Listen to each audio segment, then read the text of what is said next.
नमस्कार, सविताच पाककलामध्ये तुम्हा सगळ्यांचं स्वागत आहे। तर आज आपण बनवत आहोत काळ्या घेवड्याची भाजी। याला काळेवालसुद्धा म्हणतात। तर साधारण पावशर हे काळेवाल आहेत।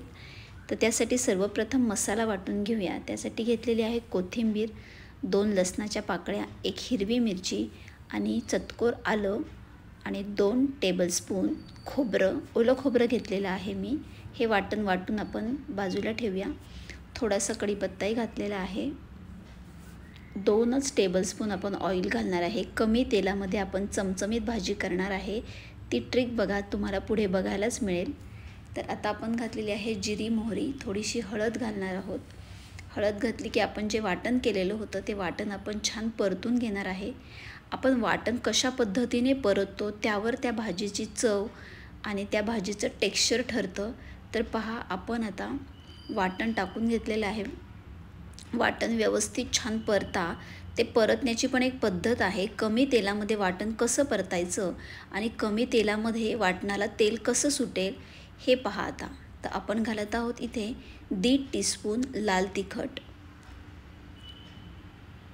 घरी जो तुम्ही मसाला भाजीला वापरता तो 2 टीस्पून घातलेला आहे मी आणि 2 टीस्पून मी काळा मसाला घातलेला आहे। तर आता हे सर्व मसाले घालून आपण आपलं वाटण पुन्हा एकदा व्यवस्थित मिक्स करून घेणार आहे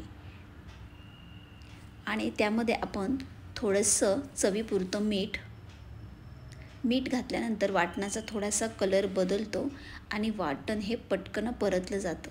तर थोडंसं पाणी घालून आपण हे वाटण परतून घेणार आहे। मी इथे कुठेही तेल घातलेलं नाही आहे, तुम्ही बघू शकता। आपण पाणी घालूनच वाटण परतत आहोत। तर पाणी घालून ते परतायचं पण म्हणजे ते शिजतही छान आणि त्याला खमंगपणा पण येतो। थोडं पाणी घालून व्यवस्थित त्याला शिजवून घ्या। आता आपण घालणार आहे निवडून घेतलेले हे काळे वालाचे दाणे किंवा काळा घेवडा, जे काही तुम्ही म्हणता।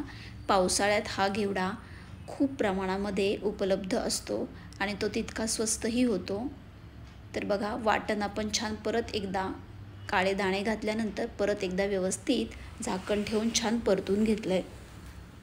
तर पहा, मी परत थोडंसं अगदी 2 टेबलस्पून किंवा 3 टेबलस्पून असं पाणी घालून छान ते वाटण दाण्यांसकट परतून घेत आहे। तर बघा, आता छान परतले। तर त्याला साईडनं तेलही खूप सुंदर सुटलेलं आहे।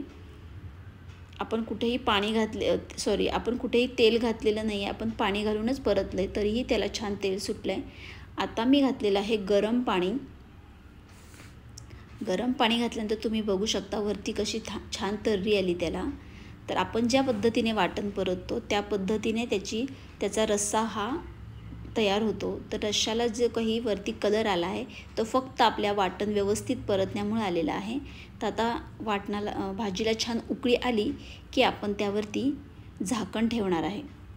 भाजी साधारण 10 मिनिटात शिजते, कारण आपण गरम पाणी घातलेलं आहे।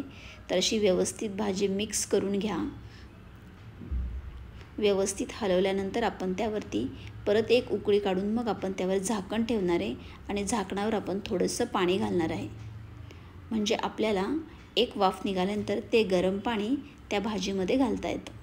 तर बघा, भाजीला कलरही छान आलेला आहे आणि आपण झाकणावरचं पाणी भाजीमध्ये ॲड केलं आहे। आता ही 5 मिनिटात भाजी परत एकदा 5 मिनिटं झाकण ठेवून शिजवूया। तर पहा, 5 मिनिटं झालेले आहेत आणि भाजीला किती छान दाटसरपणा आलेला आहे। आपण या भाजीला कांदा घातलेला नाही आहे। कांदा न घालताच आपण ही भाजी केलेली आहे, पण तुम्हाला भाजी खाताना बिलकुल कळणार नाही की आपण यात कांदा घातलेला नाही आहे। तर पहा, आपली भाजी शिजलेली आहे। आता आपण गॅस बंद करून भाजी सर्व करूया। पहा, भाजीला किती छान तवंग आलेला आहे।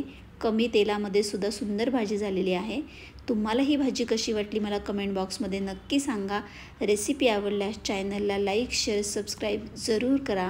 पुन्हा भेटूया नवीन रेसिपीसोबत। तोपर्यंत हेल्दी खा, हेल्दी रहा। धन्यवाद।